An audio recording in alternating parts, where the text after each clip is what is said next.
नमस्कार, आप देख रहे हैं वॉइस ऑफ डेमोक्रेसी 24 और मैं हूं भारती। जिस तरह आप देख पा रहे हैं कि लगातार पंचायत चुनाव के अपडेट हैं, हम आप तक पहुंचाने की अपनी भरपूर कोशिश कर रहे हैं और तमाम उम्मीदवारों के जो इंटरव्यू हैं आपने देखे, किस गांव में कौन उम्मीदवार है, किस तरह से उसकी सोच है, क्या वो करना चाहता है गांव के लिए। मैं आपको बताऊं कि लगातार चुनाव है, लगभग 2 दिन ही शेष हैं और बाकी उम्मीदवारों ने लगभग 2 साल से निलंबित चुनाव अब वो होने जा रहे हैं। एक गांव में आप देख पा रहे हैं, रंगीन माहौल बना दिया है इन्होंने। लगातार पोस्टर बैनर लगा के अपने और तरह तरह का अपना प्रचार चल रहा है। किसी ने कहीं से जैक लगाया, कहीं कोई रिश्तेदारी लेके आ रहा है, कोई इधर घूम रहा है। हर गांव में आप देख पा रहे हैं कि 20-20, 25-25 से जो व्यक्ति लेडीज हैं वो अपने एक मित्र मंडली बना के अपने कैंडिडेट को उत्साहित करने के लिए लगातार है वोट मांग रहे हैं। आप देखते हैं गांव में जिस तरफ से आप निकलेंगे, कहीं ना कहीं एक तरह दूसरी तरफ से आपको 40 महिलाएं दिखेंगी, तो दूसरी तरफ से 40 पुरुष भी वहां पे वोट मांगते मिलेंगे। और जिला पार्षद का कल चुनाव है, देखते हैं किसके सिर ताज जाएगा। वार्ड नंबर 10 का, 6 का, 5 का तमाम कवरेज मैंने आपको दिखाने की कोशिश करी। और आज इस कड़ी में मैं आपको रूबरू कराऊंगा। सेखूपर जट गाँव है झज्जर जिले में और वार्ड नंबर ये भी 10 है। और ये एक अजीबोगरीब बात यहाँ है कि गांव में बहुत कम वोट हैं और कैंडिडेट हैं वो बहुत ज़्यादा हो गए हैं। तो सबसे पहले मैं आज विजेंद्र और उर्फ लीलू जी हैं उनसे बातचीत करता हूँ और उनके जो प्रतिनिधित्व करेंगे ये रोशनी देवी का, इनका अनुभव हम आप तक पहुंचाने की कोशिश करेंगे कि क्या सोच है। एक छोटा सा गांव है लेकिन उम्मीदवारों की बड़ी लंबी कतार है। वोटरों को भी सोचने पर मजबूर होना पड़ेगा कि किसकी तरफ जाएं। सबसे पहले सर नमस्कार।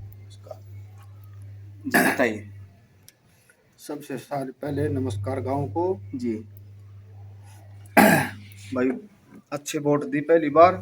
जी दूसरा चुनाव चल रहा है, 2 तारीख का, घंटी का निशान है। जी गांव की बधाई करेंगे, जी गांव के अच्छे काम करेंगे, जी गांव का 12 तक स्कूल बनवाएंगे, जी गांव की गली गलियों को ध्यान करेंगे, जी छोटे बच्चों पे ध्यान करेंगे जी और रोडों को ध्यान करेंगे चारों तरफ ने।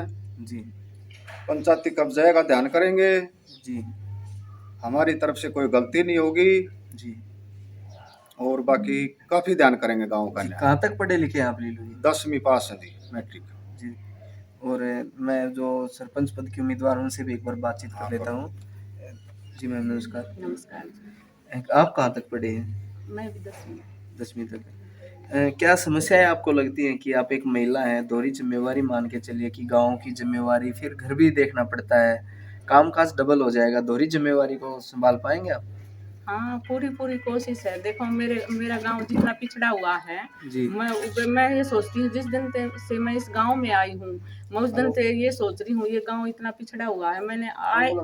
जब तो मैंने सरपंची का विचार भी नहीं था, लेकिन मैं जब ने सोचा करती इस गांव में कुछ भी नहीं है, स्कूल नहीं है, अब तो पानी आ गया, पहले पानी भी नहीं था।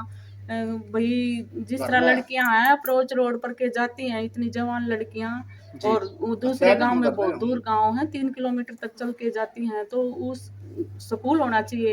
एक 3 गांव है, जनसंख्या 3 गांव की लगा के बीच में सेखूपुर गांव है, यहाँ एक बैंक होना चाहिए। भाई बुजुर्ग हैं, अपनी पेंशन लेने जहाँ और कुछ भी है, और एक जच्चा बच्चा का मेडिकल जरूर होना चाहिए। 3 गांव का एक गांव में तो होना चाहिए ना। तो एक जच्चा कौन बच्चा कौन से 3 गांव हैं? ये है बोडिया, बाजितपुर और बीच में सेखूपुर है। तो बीच में सेखूपुर है, तो बीच में ये सारी सुविधा होनी चाहिए भाई। हम तो ये सोच के चल रहे हैं भाई जी, देखो गांव हमारा थोड़ा बहुत विकसित होना चाहिए। हम बने या और बने, लेकिन विकसित गांव जरूर होना चाहिए। थोड़ा बहुत तो होना चाहिए। जितना पिछड़ा हुआ गांव ये छोड़ दिया, कुछ तो ये खुद ही भाई, इसमें कोई सी प्रोग्रेस नहीं थी और अब कुछ सरपंचों ने कर दिया।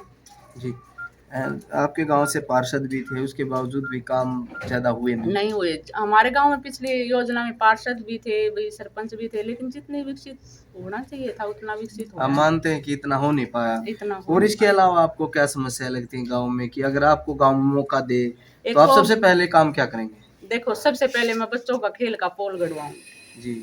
मेरे गांव में बच्चों के खेलने के लिए कहीं भी जगह नहीं है। दुनिया के गांव में वॉलीबॉल खेलते हैं, भाई फुटबॉल खेलते हैं, जवान बच्चे भी खेलते हैं, लेकिन है ना मेरे बच्चों, बंद कर दीजिए भाई उसको। मेरे गांव में कहीं भी ऐसा काम नहीं है जहाँ बच्चे खेल सके। जी। खेल का कोई ग्राउंड नहीं है। जी। पंचायती धरती है वह वैसे ही घेर रखी है किसी किसी ने। वहाँ मेरा सबसे पहला मेरी मनोकामना सबसे पहले जी। एक स्कूल के एक बच्चों का पोल गढ़वाण की खेल का। जी, उससे विकास सबसे। होगा।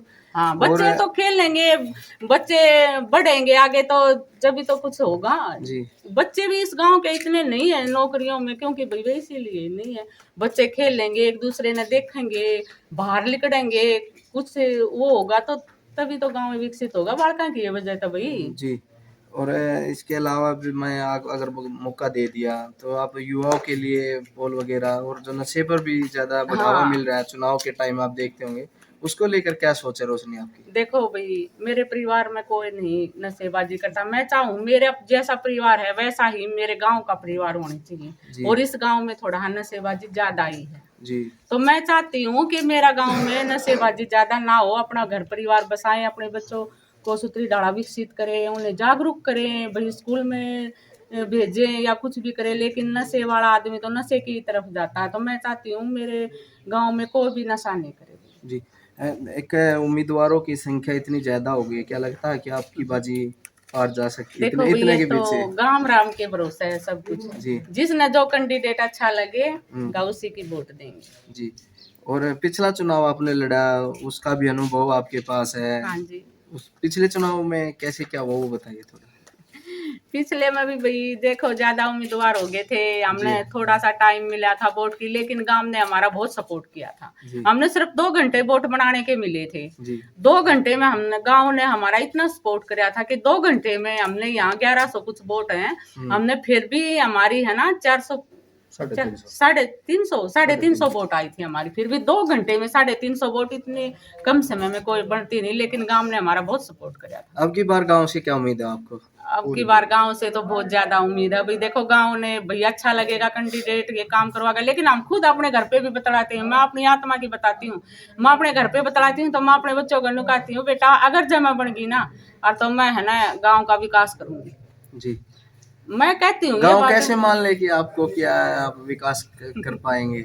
देखो वो तो भाई बनने के बाद ही पता चलेगा। अभी तो भविष्य की गर्त में है सब कुछ ना। हाँ, भविष्य की गर्त में है। लेकिन भाई मैं जिस दिन से इस गांव में ब्याह लिया उस दिन से सोच रही हूँ मैं। उस टाइम पे तो कोई सरपंच का विचार भी नहीं था। मेरे शादी को 25 साल हो गए। मैं सोच रही हूँ कि मेरे बच्चे भी अच्छे पढ़े लिखे, बेटी एमएससी कर रही है। मैं चाहती हूँ मेरे जैसे बच्चे पढ़े लिखे ऐसे गाँव के भी पढ़े, और खेल कूद में बच्चे तभी तो आगे जाएंगे जब गांव से सीखेंगे कुछ। पहले घर से, फिर बाहर से, फिर जिस तरह ग्राउंड है उसमें खेलेंगे कूदेंगे, अच्छी बात सीखेंगे। भाई जब जाएंगे इनने कितने खेलन का रहा नहीं, छोटी छोटी उम्र में नशे आना दौर बैठ जाए तो नशे पते सीखेंगे भाई। हाँ, जैसी संगत वैसी रंगत। हाँ, वैसी रंगत। आप इनके लिए क्या करेंगे, कैसे बचाएंगे इनको नशे से? देखो भैया कुछ है आइडिया आपके पास मैं ये काम करके इनको बचा सकूं? देखो भाई कुछ तो वे सब तो भाई देखो भविष्य की ग्रंथ में ही है, कुछ के होगा के नहीं होगा। ठीक है। हाँ। आपके निशान है वो जो गांव वालों के हमारे माध्यम से बताइए। मेरा निशान है घंटी का। जी। जो मंदिरा में हमेशा घंटी बजती रहती है। और जो विपक्ष में उनकी भी घंटी बजाने के लिए आप ताकतवर हो। देखो भाई ये सब तो देखो गांव राम ने बेरा है भी, कौन कैंडिडेट कैसा है वे पहचान सकते हैं, किसकी कैसी ताकत है, कैसा मानस अनुभव करे है, कैसा क्या करे है। लेकिन भाई देखो मैं तो कुछ नहीं कह सकती, ये सब तो गांव राम के हाथ में है। और बात तो सारी होगी, एक महिलाओं के लिए आप क्या करेंगे? क्यों आप ना ज्यादा जागरूक लग रहे हो इस गाँव में मेरे को? भाई देखो महिलाओं के लिए तो यही है, देख भाई जो भी कुछ होगा थोड़ा बहुत सरकार तक भाई मैं अपील करूंगी कि भाई बहुत पिछड़ा हुआ गांव है हमारा, कुछ तो ऐसा करो जो हम महिला भी काम करें। हम ना कि गृहस्थी में लेके आएंगे आपका। हाँ, गृहस्थी में उलझी रहे, हम अपना गृहस्थी का भी काम करें, हम अपने बच्चों को संभालें और हम कुछ बाहर निकल के भी कुछ कमाएं। जी। इस कुछ ना कुछ तो भी सरकार से अपील की जाएगी, तभी सरकार हमारी सुनवाई करेगी और तब हमारे गांव में कुछ विकसित होगा। गरीब परिवारों के लिए भी कुछ सोचा है? हाँ, गरीब परिवार। मैं पिछली योजना में मैं गई थी गांव में वोट मांगने, तो मैंने उसी टाइम अपने घर पे आके कही कि भाई एक एक घर में एक एक कमरा है, उसी कमरे में खाना बनता है उसी कमरे में, सास ससुर हैं उसी कमरे में, बहू है बेटा है, सब कुछ एक ही कमरे में कर रहे हैं। मैं कहा इस गांव जितना गरीब गांव मैंने कहीं नहीं देखा।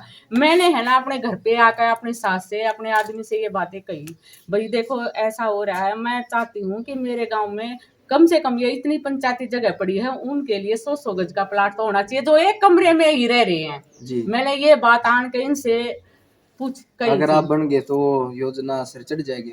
देखो भाई अगर जब मैं बन गई ना, मैं इतनी जरूर कह रही हूँ जो एक कमरे में गुजारा कर रहे हैं उनके लिए 100 गज का प्लाट तो मैं इतनी इस गांव में पंचायती जगह पड़ी है उसमें जरूर कटवाऊंगी जी, लड़ाई लड़ेंगे अपन के हाँ लिए। लड़ाई लड़ूंगी। देखो भाई ये तो है, देखो मैंने है ना, देखो मैं खुद थोड़ी सी, मेरे पापा भी सर्विस पे थे, मैं खुद थोड़ी सी मतलब कुछ आड़ा आने के बाद कुछ मैं थोड़ी सी पिछड़ी हुआ परिवार रहा आपका है। गांव कौन सा है वैसे? मैं सलानी की हूँ। अच्छा, सलानी जो जाले में या केसो से? केसो पानी से। केसो से। आपका गांव तो ऑन रोड है, ठीक हाँ ठाक है। मेरा गांव विकसित है, इसलिए तो मैं इस गांव के बारे में सोच रही हूँ कि मेरा गांव इतना विकसित है तो ये भी होना चाहिए। जी मैं इस बारे में सोच रही भैया, मैं है ना मतलब आत्मा से कह रही हूँ जी। मैं मतलब दिलासा नहीं दे रही, लेकिन मैं आत्मा से कह रही हूँ। सुनो, आप भाई देखो जो सरकार मान लो हमने कुछ भी हमारी सहायता करे तो हम लोग गाँव की सहायता करनी चाहिए। ऐसे तो बातचीत बहुत लंबी हो जाएगी, हमारे माध्यम से है जो आपका अपील है वोट के लिए वो देखो जी हमारा घंटी का निशान है जी। मैं तो गांव राम से एक ही दरखास्त करती हूँ, हम 3 योजना हो गए हमने, और है ना मैं कुछ इस गांव को कुछ विकसित करना चाहती हूँ, कृपा करके हमें वोट दे दें। और भाई और गांव राम समझदार खुद ही क्या करेगा क्या नहीं करेगा। जी। तो आपने देख लिया कि जागरूक है, शिक्षित भी है और एक जज्बा है, जुनून है काम करने का गांव के लिए। जो समस्या है वो फील्ड की बताई है, चाहे वो एक गृहिणी को इतना मालूम होना एक मानता हूँ गांव के लिए सौभाग्य की बात होगी कि ऐसे उम्मीदवार अगर आए कि जो पहले से उनका एक लक्ष्य टारगेट है कि अगर मेरे को गांव राम अगर मौका दे तो मैं ये काम तो करना ही करना। जैसे कि गरीबों के लिए प्लाट हो, महिलाओं के लिए भी एक सोच है कि इनके लिए कहीं ना कहीं से रोजगार की व्यवस्था की जाए कि जो कुछ परिवार ऐसे होते हैं कि जिनको काम करने की आवश्यकता होती है। वो मेरी तरफ से भी इनको बहुत चुनाव से पहले हार्दिक शुभकामनाएं कि ज़्यादा से ज़्यादा मतों से ये विजयी हों। और भी इस गांव से जो कैंडिडेट होंगे वो काफ़ी लंबी कतार है, 1400-1500 वोटों पे 14 कैंडिडेट आ गए हैं चुनाव लड़ने के लिए। देखते हैं लास्ट समय तक कौन रह पाएगा कौन नहीं। जब तक के लिए अगले इंटरव्यू के लिए आप हमारे साथ जुड़े रहे और देखते रहे वॉइस ऑफ डेमोक्रेसी 24।